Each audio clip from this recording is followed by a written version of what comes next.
if you're in a group that I made fun of, then just know that I probably will only make fun of you if I see myself in you. I make fun of poor white people because I was once poor. I know what it's like to have a cold house. I wasn't allowed to touch the thermostat growing up without asking my father. And it would be fucking freezing in the house. I'd be like, Dad, please, can I please just turn the heat up to 32, nigga, it's really cold. And my dad would say, just put more clothes on, David. Got all three of my outfits on, nigga. When you look at me, I'm freezing up here. And I said this, I didn't say it to him, but I said it in front of him so he could hear it. I said, I fucking hate being poor.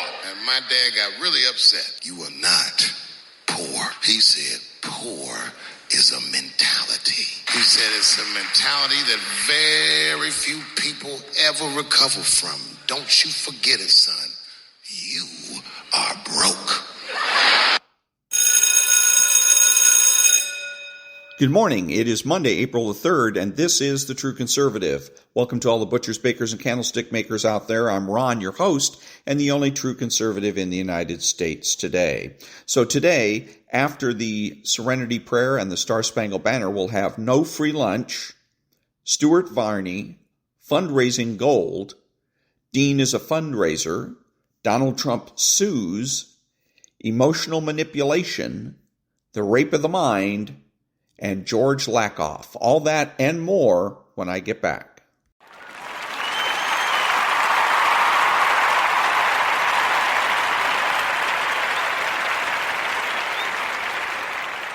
God, grant me the serenity to accept the things I cannot change, the courage to change the things I can, and the wisdom to know the difference.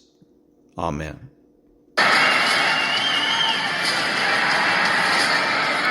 Ladies and gentlemen, please remain standing and remove your hats for the national anthem of the United States of America.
Thank you. And now there's no free lunch. 250 Economic Truths by David-Bahnsen.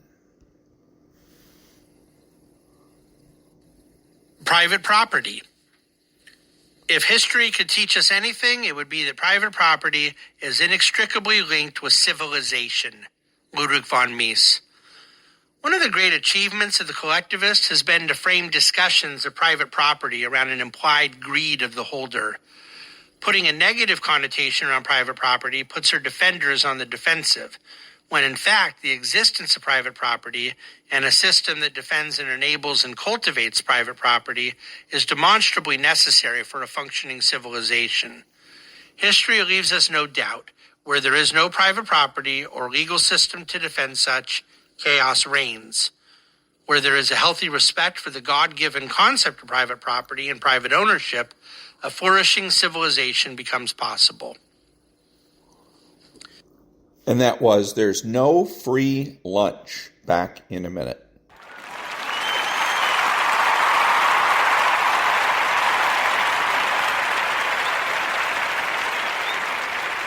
Thank you. So a little bit more on fundraising. It occurred to me, I'm listening to Stuart-Varney, and I'm thinking that a lot of the stuff that I hear on Stuart-Varney sounds familiar. Whatever I hear on Stuart-Varney, I will hear on Buck and Dean show. I will hear on all of the Republican talk show hosts throughout the day. Well, anyways, I'm not even going to bother to name them. It's all going to be basically the same thing. And it's all the same style. It's all about, well, look how terrible things are. Look how terrible things are. Look, Donald Trump's getting indicted. Oh my God. A lot of Chicken Little stuff. The sky is falling. And at first I was thinking, well, it has to do with filling airtime and, as I've said, ratings.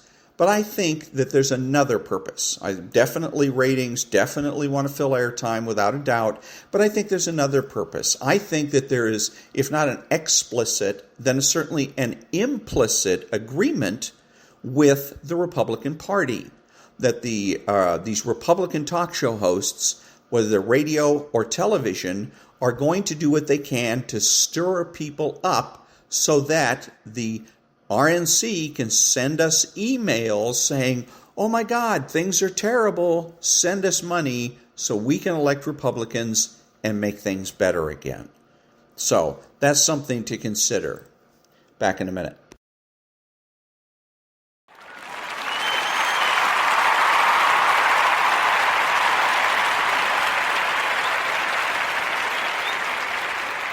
Thank you. Now, a little bit of Stuart-Varney, who's got Karl Rove on. Waiting to figure out what this is all about. ABC poll, 47% say it's politically motivated, heavily Republican, strongly pro-Trump.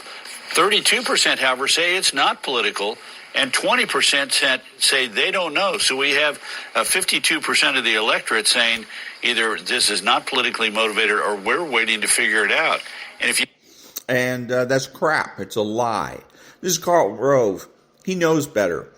Again, they do a polar survey. They survey maybe 1,000 people. And that's the way he should have represented this poll. 52% of those surveyed. But he doesn't do it that way. Why? Because he thinks that it's more powerful this way. Right? He thinks that any poll is good news for the Republicans. If it's a bad poll, then they're going to slant their fundraising requests that way. If it's a good poll, then they slant their fundraising requests in a positive way. That's all what this is about. It's got nothing to do with anything except fundraising. That's what Karl Rove is here to do, to fundraise for the Republican Party. So the message is, we're in danger. You need to send money to help get us out of danger. That's all it is. A lie in order to get you to open your checkbook. Don't be fooled. If you're going to give them money because they're Republicans and you're in the habit of giving them money, fine. Go ahead and do that. But don't be fooled into thinking that there's some kind of urgency here or that there's something going on that really isn't. Back in a minute.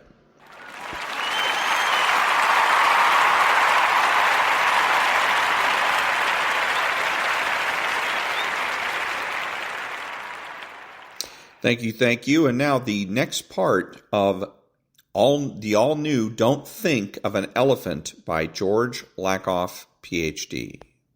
It has become less satisfying in many ways.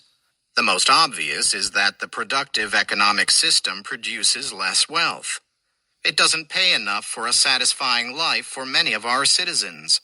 It also provides less work, fewer jobs, and the work it does provide is less satisfying.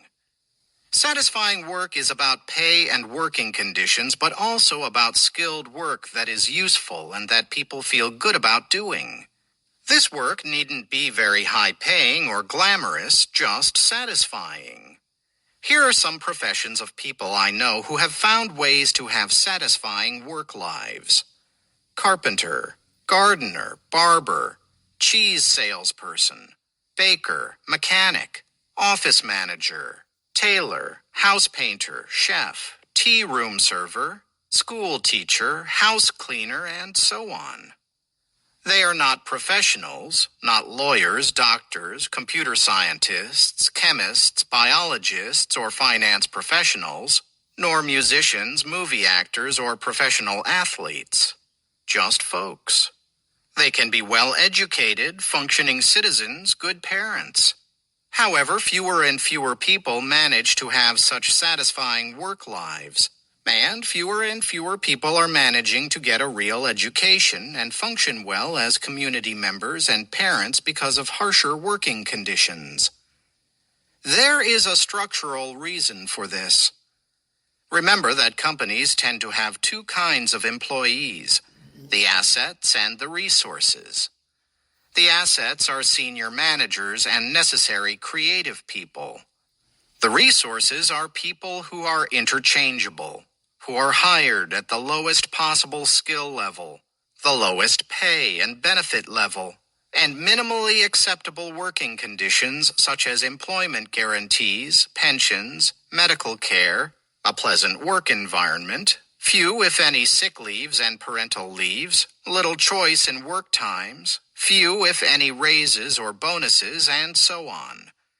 This makes for efficiency, which is defined as the maximization of profit. Workers treated as resources, not assets, are subject to layoffs, buybacks as contract workers, and job loss when outsourcing is more profitable. The corporate movement against unionization not only allows such conditions to occur, but accelerates them. Computerization and mechanization leads to more and more jobs becoming low-skill, low-pay resource jobs. At the same time, it leads to even greater wealth for corporate managers and investors, since they can either lay off workers or downgrade their skill level and pay level, or outsource to places where labor is cheap.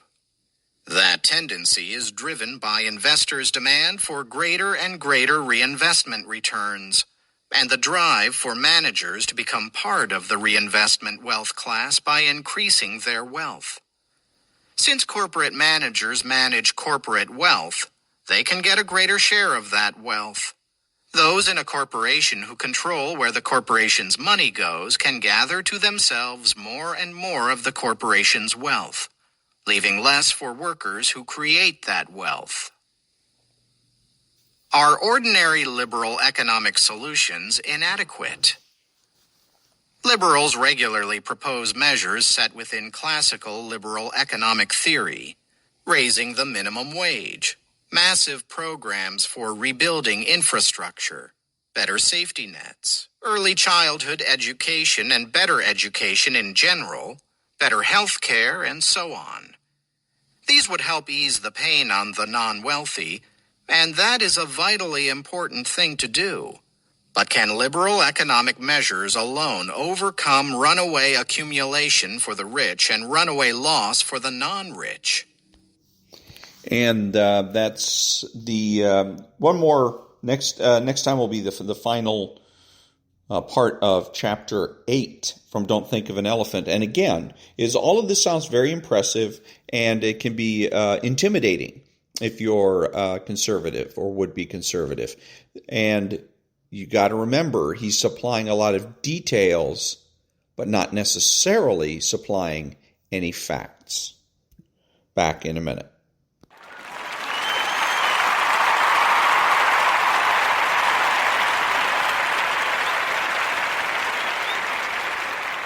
Thank you. So while I was listening to Stuart-Varney and all the talk about the pending indictment of former President Trump, I was reminded of the fact that Donald Trump is fundraising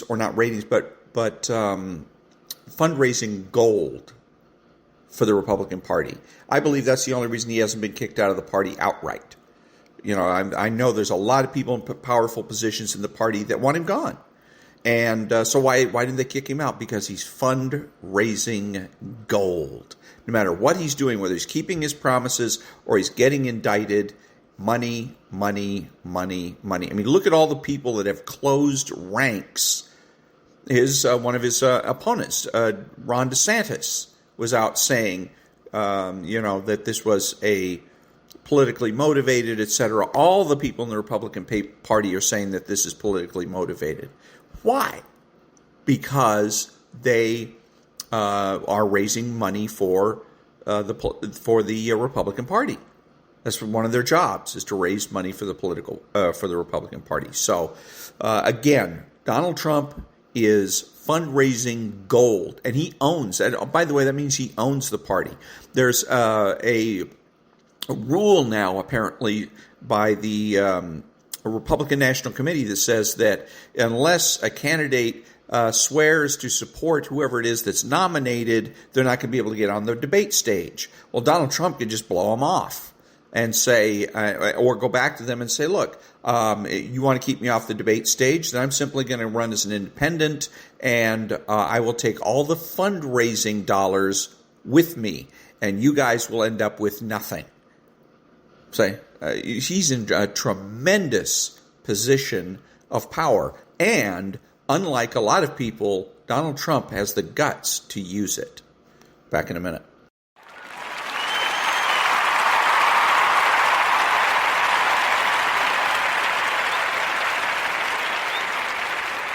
Thank you. And now, Chapter 8 of the 30 Covert Emotional Manipulation Tactics by Adelyn-Birch. 8. Now what? At this point, you probably have a much clearer idea of whether or not you're being manipulated by someone close to you. If you are, what should you do? There is no easy answer. The way you respond depends on many factors.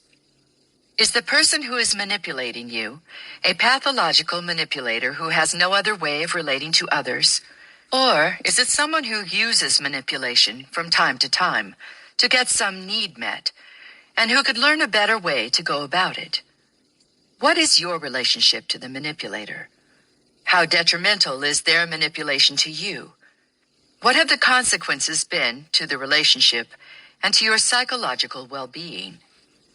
If you're involved with a pathological manipulator who has been damaging your mental health, your sense of self-worth, and your quality of life, the only answer is to end your relationship with them.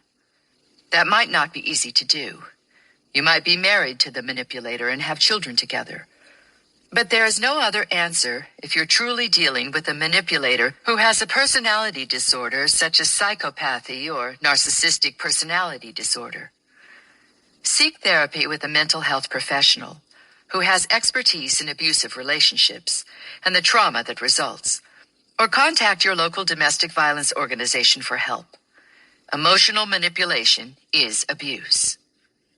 The following books can help you to learn more about pathological manipulators. I have read each one and found them to be excellent. Dangerous Personalities. An FBI profiler shows you how to identify and protect yourself from harmful people, by Joe Navarro and Tony Sciarra Pointer. From the book description. Former FBI profiler Joe Navarro shows readers how to identify the 4 most common dangerous personalities and analyze how much of a threat each one can be: the narcissist, the predator, the paranoid, and the unstable personality. Along the way, readers learn how to protect themselves both immediately and long-term, as well as how to recover from the trauma of being close to such a destructive force. In Sheep's Clothing, Understanding and Dealing with Manipulative People, by George K. Simon, Ph.D. Dr. Simon is an excellent source of information about the character disordered among us and how to deal with them. From the book's description, included are 4 reasons why victims have a hard time leaving abusive relationships, power tactics manipulators use to push their own agendas and justify their behavior, ways to redefine the rules of engagement between you and an abuser, how to spot potential weaknesses in your character that can set you up for manipulation, and 12 tools for personal empowerment to help you maintain greater strength in all relationships. Who's Pulling Your Strings?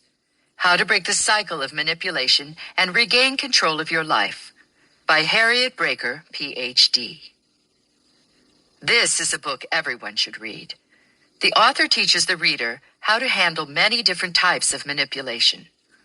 Her tactics are not meant to be used on pathological manipulators, but they can help you to understand, deal with, and change the behavior of the more garden variety manipulators in your life. Indispensable advice for anyone who wants to protect themselves from manipulation. Work on developing clear, strong personal boundaries. Boundaries protect your values, goals, time, resources, emotional health, and whatever else is important to you.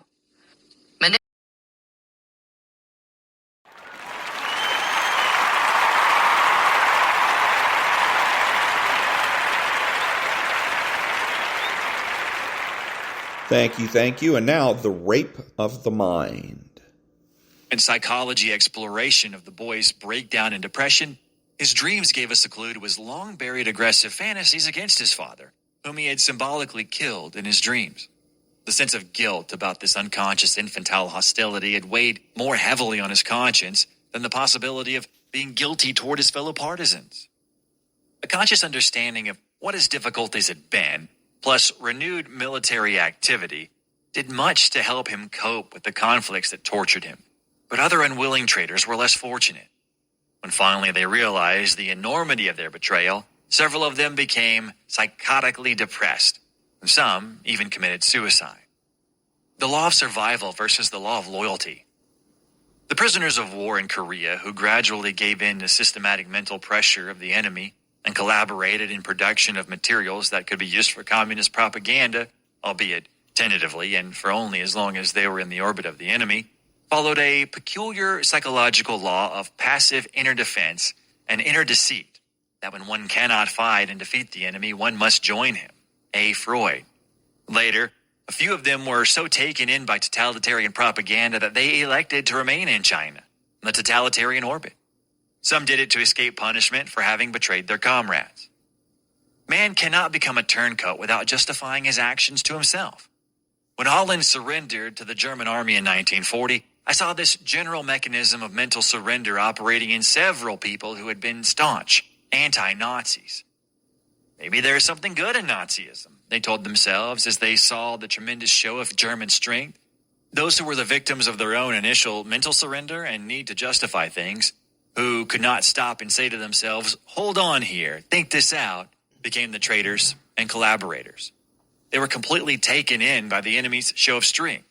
The same process of self-justification and justifying the enemy started in the POW camps. Experiences from the concentration camps give us some indication of how far the passive submission to the enemy can go. Because of the deep-seated human need for affection, many prisoners lived for only one thing, a friendly word from their guards. Each time it came, it fortified the delusion of grace and acceptance. Once these prisoners, mostly those who had been in the camps a long time, were accepted by the guards, they easily became the trusted tools of the Nazis. They started to behave like their cruel jailers and become torturers of their fellow campers. These collaborating prisoners, called capos, were even more cruel and vengeful than the official overseers. Because of misunderstood inner needs, the brainwasher and sadistic camp leader is direly in need of collaborators. They serve not only for the propaganda machine, but also to exonerate their jailers from guilt. When a man has to choose either hunger, death marches, and torture, or a temporary yielding to the illusions of the enemy, his self-preservation mechanisms act in many ways like reflexes. They help him to find 1,000 justifications and exculpations for giving in to the psychological pressure. One of the officers court-martialed for collaborating with the enemy in a Korean POW camp justified his conduct by saying that he followed the course of action in order to keep himself and his men alive. Is that not a perfectly valid, though not necessarily true, argument? The use of it serves to point up the fact that self-protective mechanisms are usually much stronger than ideological loyalty. No one who has not faced the same bitter problem can have an objective opinion as to what he himself would do under the circumstances. As a psychiatrist, I suggest that most people would yield and compromise when threat and mental pressure become strong enough. Among the anti-Nazi undergrounds in the Second World War were physically strong boys who thought they could resist all pressure and would never betray their comrades. However, they could not even begin to imagine the perfidious technique of menticide. Repeated pestering itself is more destructive than physical torture. The pain of physical torture, as we have said, brings temporary unconsciousness and consequently forgetfulness. But when the victim wakes up, the play of anticipation begins. Will it happen again? Can I stand it anymore? Anticipation paralyzes the will. Suicidal thoughts and identifications with death do not help. The foe doesn't let you die, but drags you back from the very edge of oblivion. The anticipation of renewed torture increases internal anxieties. Who am I to stand all this? Why must I be a hero? Gradually, resistance breaks down. The surrender of the mind to its new master does not take place immediately under the impact of duress and exhaustion. The inquisitor knows that in the period of temporary relaxation of pressure, during which the victim will rehearse and repeat the torture experience to himself, the final surrender is prepared. During that tension of rumination and anticipation, the deeply hidden wish to give in grows. The action of continual repetition of stupid questions, reiterated for days and days, exhausts the mind till it gives the answers the inquisitor wants to have.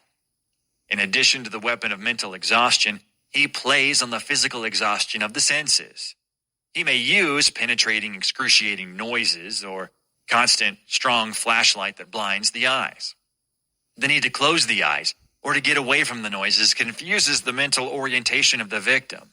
He loses his balance and feelings of self-confidence. He yearns for sleep and can do nothing else but surrender. The infantile desire to become part of the threatening giant machine, to become one of the forces that are so much stronger than the prisoner, has won. It is unequivocal surrender. Do with me what you want. From now on, I am you. That only deprivation from sleep is able to produce various abnormal reactions of the mind was confirmed by Tyler in an experiment with 350 male volunteers. He deprived them of sleep for 102 hours. 44 men dropped out almost at once because they felt too anxious and irritated. After 40 hours without sleep, 70% of all subjects had already had illusions, delusions, hallucinations, and similar experiences. Those who had true hallucinations were dropped from the experiment. After the second night, sporadic disturbances of thinking were common to all subjects.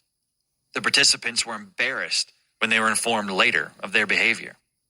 The changes in emotional response had been almost noticeable. Euphoria followed by depression, dejection, and restlessness. Indifference to unusual behavior shown by other suspects.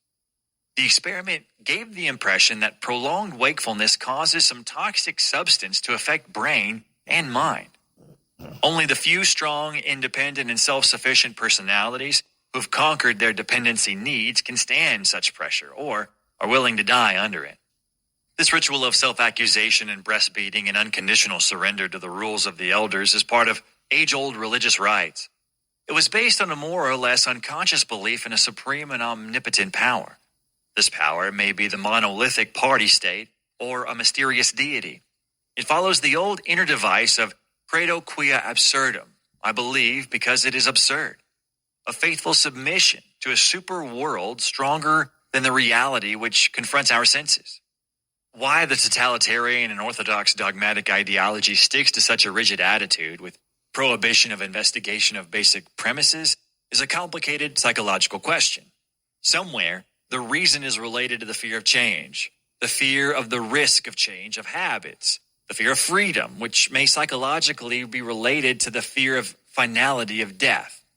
The denial of human freedom and equality lifts the authoritarian man beyond his mortal fellows. His temporary power and omnipotence give him the illusion of eternity. In his totalitarianism, he denies death and ephemeral existence and borrows power from the future. He has to invent and formulate a final truth and protective dogma to justify his battle against mortality and temporariness. From then on, the new fundamental certainty must be hammered into the minds of adepts and slaves. What happens inside the human psyche under severe circumstances of mental and physical attack is clarified for us by Anna Freud in her book on the general mental defenses available to man. Earlier, I myself tried several publications to analyze the various ways people defend themselves against fear and pressure. In the last phases of brainwashing and menticide, the self-humiliating submission of the victims serves as an inner defensive device, annihilating the prosecuting inquisitor in a magic way. The more they accuse themselves, the less logical reason there is for his existence. Giving in and being more cruel toward oneself makes the inquisitor and judge, as it were, impotent and shows the futility of the accusing regime. We may say that brainwashing and menticide provoke the same inner defense mechanisms that we observe in melancholic patients. Through their mental self-beatings, they try to get rid of fear and to avoid a more deeply seated guilt. They punish themselves in advance in order to overcome the idea of final punishment for some hidden, unknown, and worse crime. The victim of menticide conquers his tormentor by becoming even more cruel toward himself than the inquisitor. In this passive way, he annihilates his enemy. And that was The Law of Survival versus the Law of Loyalty from The Rape of the Mind by Joost-Meerlo, MD. Back in a minute.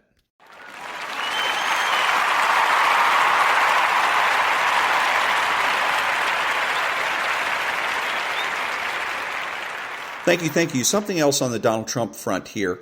One of the exceptions to New York Times v. Sullivan is that if somebody is trying to slander a public person and do it with the express purpose of hurting their career, of trying to damage their career, they can successfully sue that public person, whoever it is that's slandering them. So if a paper comes out and they're deliberately trying to, let's say, get Tom Cruise out of the entertainment business, they're trying to drum him out of Hollywood, and so they write all this slanderous stuff, he can sue them for damages. Okay, that's one of the exceptions. If they just come out and say Tom Cruise is a bum, well, that's free speech, whatever. Now, with Donald Trump, you got Bragg, who is indicting him, and because I just heard that the statute of limitations on the misdemeanor that's supposed to be the foundation for these charges, the statute of limitations has run its course.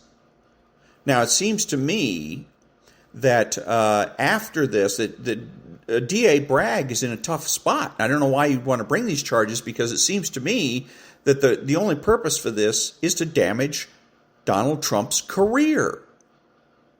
Okay, so if DA Bragg can't make the case on these charges, they get thrown out. It seems to me, I'm not a lawyer, of course, but it seems to me that Donald Trump now has an opportunity to sue DA Bragg for defamation.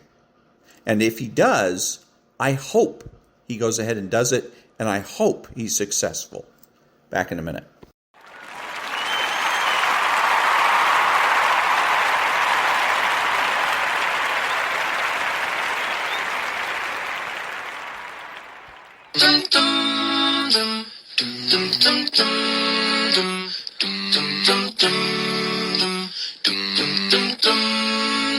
Here's to the ones that we got. Cheers to the wish you were here, but you're not, 'cause the dreams bring back all the memories of everything we've been through. Close to the ones here today, close to the ones that we lost on the way, 'cause the dreams bring back all the memories, and the memories bring back you. There's a time that I remember when I did not know no pain, when I believed in forever and everything would stay the same. Now my heart feel like December. When somebody say your name, 'cause I can't reach out to call you, but I know I will one day. Yeah. Everybody hurts sometimes. Everybody hurts someday. Yeah. But everything will be alright. Cause your voice will say, hey, here's to the ones that we got. Cheers to the wish you were here, but you're not, 'cause it brings back all the memories of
This is Ron, your host, the only true conservative in the United States today, bidding adios to all the butchers, bakers, and candlestick makers out there. So I'm reminding you that the left has no authority, no power, and they can't win.